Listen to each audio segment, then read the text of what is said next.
Okay, so Sunified is really a deep tech company, and we are looking for a VC play that can see past the hardware challenge and the unit economics around hardware.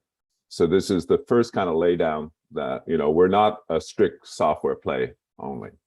And really to set the vision of Sunified, you can go to sunified.com, but here it is.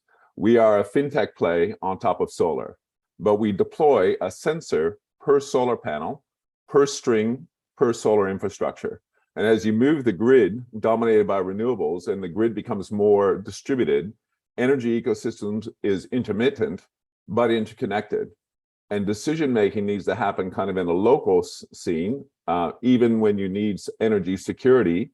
Let's say there might be a weather event and you want a community to island their community battery and have the capability to at least keep a minimum freezer and refrigerator load on.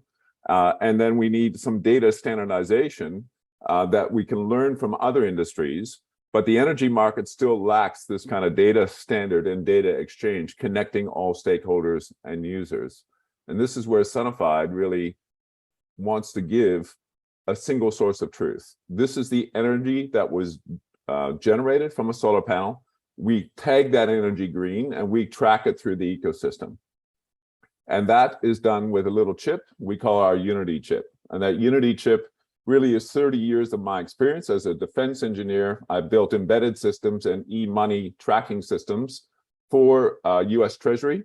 So I know how to do the accounting. And in our accounting, the energy is the money.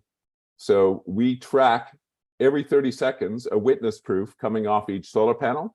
And we aggregate this every 5 minutes to a public oracle. So you can publish what is the generational data from my solar park, my solar panel, my rooftop on a commercial industrial location. This allows us to aggregate, starting with solar, a chip and platform that really aggregates oracle data into infrastructure and creates an API economy. So this becomes an ecosystem play where we offer panels as a service, ESG as a service, and eventually orchestration of energy as a service. So we packetize energy every 30 seconds to enable new APIs to be created to orchestrate energy as a software flow. I'm a pretty mature person. I was here before the internet. We packetize copper wire as voice over IP. IP packets now are streaming my voice and my video to everyone that is on this broadcast. We see energy being software-defined energy networking. And there needs to be a fundamental way of doing that. And our proposition is that Sunified's Unity chip will do that. We also take energy generation, but also some aggregate information around temperature. We timestamp when that energy was available. We also provide some weather and other location information. So we know how to provide a green signal. And we can say that this green energy will be available to a community for the next 2 hours. And therefore, please consume it, right? There's kind of an energy decay, green energy time function and a distance decay function with our energy packets. So we give a green signal and we make a call to action for people to consume that green energy. And if you take the next kind of step, how can we scale this? And so the company is a fintech company that's building this deep tech, but we also had to get our hands dirty and build at scale. So in Australia, it's a slam dunk to build a solar park. We are building 51 solar parks with a business unit of our company to drive the unit economics and to eat our own dog food. So our sensors will go on our own parks and showcase how to build the best 5 megawatt parks in the world in a nice sunny location with battery storage in Australia. And we basically have been building this model for the last 2 years. And we're building out the first 6 parks and then 45 to follow. And this is a subordinate business to the Sunified group. I'm really the tech founder, and I'm driving the unit economics and the ecosystem around the tech. And so if you understand scale and unit economics, we have to drive the initiative for the semiconductor companies to fathom that this is possible, that an IoT chip will be less than $5 per solar panel and then less than $2 per solar panel, and provide this data utility that creates a lot of advantage in the marketplace. And your time is up. Thank you. How much are you guys raising? We're raising $5 million US plus $5 million to follow. The Deep Tech Equity Fund in Netherlands has said that they will follow. We're looking for a lead for the $5 million US. Very cool. Very cool. Thanks for sharing. As I pull all of the investors in, one of my first questions is 51 solar parks is a lot more than an MVP. Why do you have to go that big when it comes to building out the secondary business line? We're driving the unit economics around half a million sensors. So that's 500,000 sensors. So that's about 255 megawatts to drive that order book. We don't need to own it. We will easily let someone else own the parks, but we want to drive and showcase the utility of our sensors at least on the first 6 parks. We don't want to flip them, but we want to have that operational influence to show the utility of our sensors on those parks. Understood. So it's the plan isn't to own 51 parks yourself then. That's good. There's some people that want to own them, other people that don't, right? So we have this tension in our company, right? Because the only way to drive this is a bit Elon Musk, right? You need to drive the unit economics in order to make this business case happen.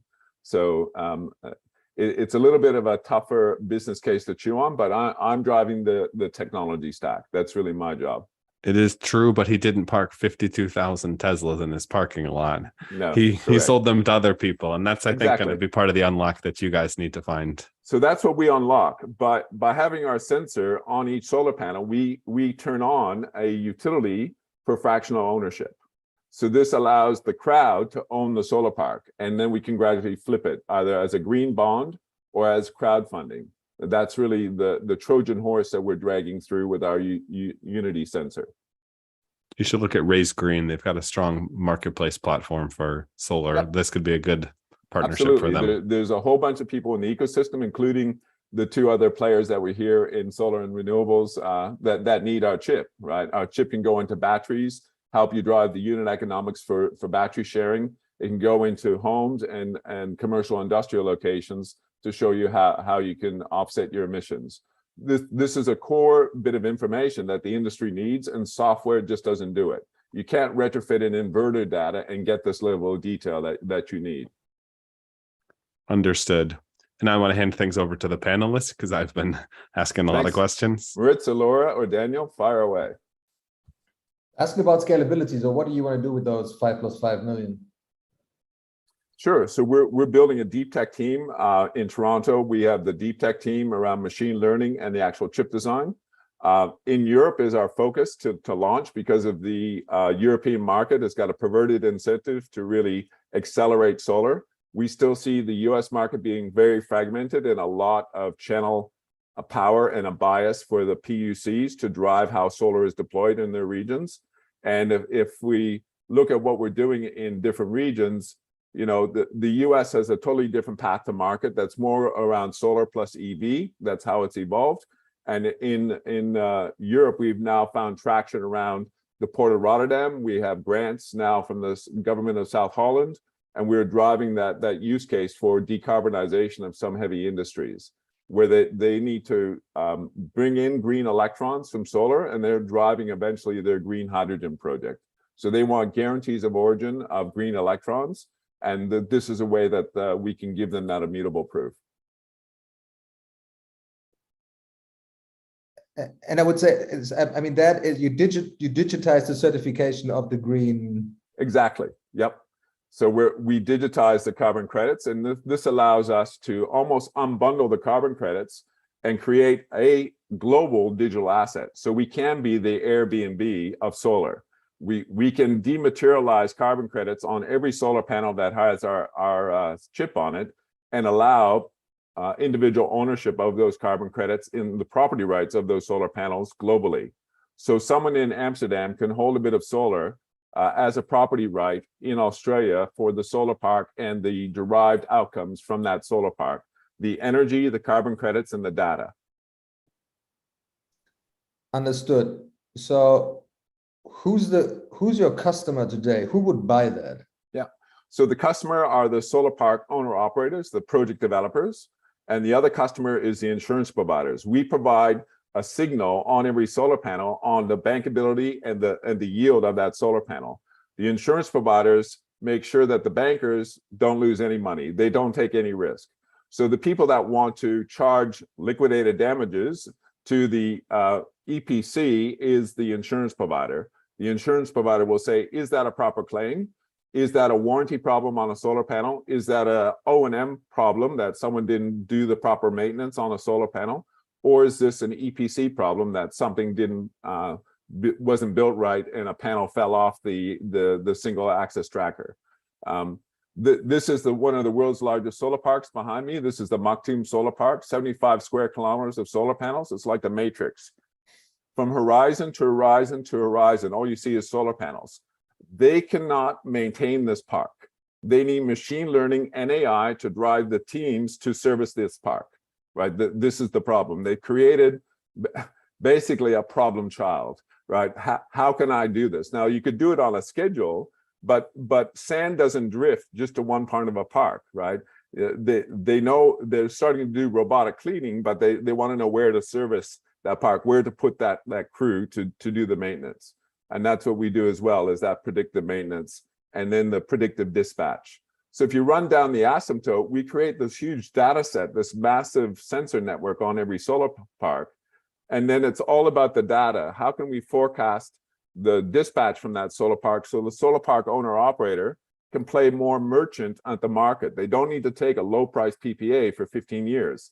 They can say, I'm confident my park will dispatch for the next 5 minutes, the next 2 hours, the next day, this much energy. Therefore, I can place my bid into the market that's more spot market and get a better yield.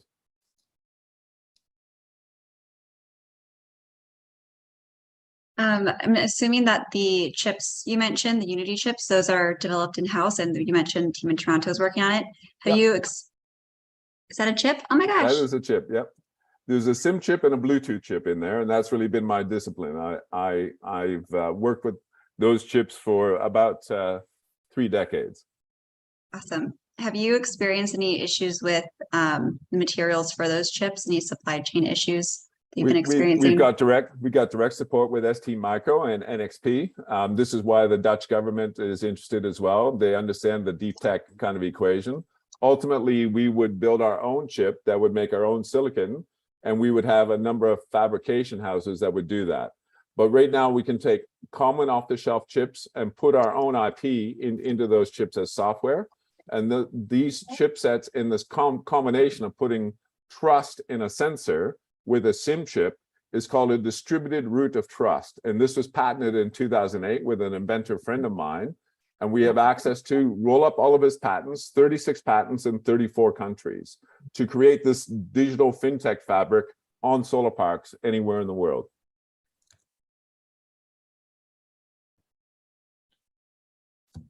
Daniel, you're quiet. Fire away.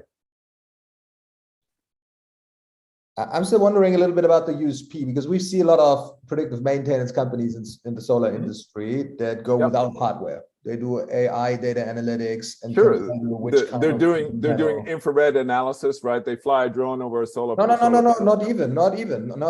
They do AI analytics on the energy provided and can pinpoint which PV cell is not working correctly. So I would argue that there is no one doing that at the PV panel level. They're doing it per string. Normally in the larger parks, they only do this per string or combiner box. It's very rare to find someone doing it per panel with that level of resolution. Eventually, we will actually put the single chip into the substrate of the solar panel and have it laminated as part of the panel itself. Right now, our chip goes into the junction box. We also have a percentage of accuracy of 1%. So that sort of tolerance and level of tracking is something that no one else in the industry is doing. Right now, you can use Solar Edge or Enphase and track your optimizers or microinverters, but they're not at that 1% accuracy. But is that diminishing returns at that point, is the question? Well, we don't think so, because the distributed root of trust really gives an advantage on who has fractional ownership of that asset. And we can peel off those contractual rights just like you can for a music library. Someone has the rights to the lyrics, someone has the movie rights, someone has the video rights. So someone here can have the green offtake rights, someone gets the energy, someone else gets access to the data. With the data, you can make solar futures and contracts for difference. So we're creating a bundle of rights on every solar panel, and we bring new revenue lines that the industry has never seen before. Understood.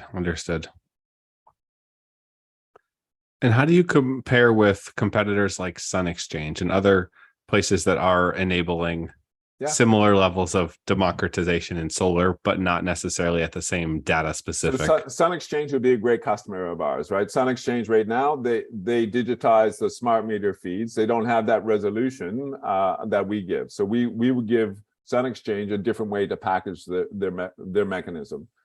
They're quite small. Sun Exchange is not playing in the larger side. They're playing, in developing countries for solar projects that have that social good. What we're trying to do is to get the unit economics around a utility scale solar park, but then make that a social good that the communities can buy into. So in Australia, we have Bendigo Bank Foundation helping us bring that community benefit to the actual adjoining community. So the community participation, we think, is really important, that solar becomes a social good. Eventually, we'll step away from the solar park ownership.